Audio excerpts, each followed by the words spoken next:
You ask Tiger to solve. This deals with linear equations with one unknown.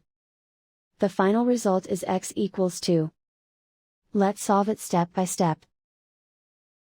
Group all x terms on the left side of the equation. Subtract 2x from both sides. Group like terms. Simplify the arithmetic.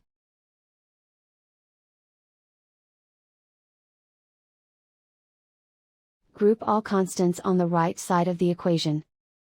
Add 4 to both sides.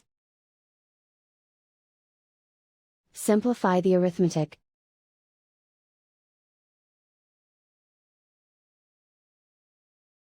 Isolate the x. Divide both sides by 2. Simplify the fraction.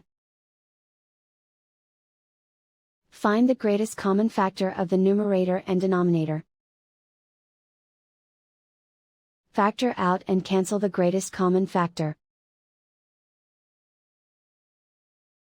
And so the final result is x equals 2.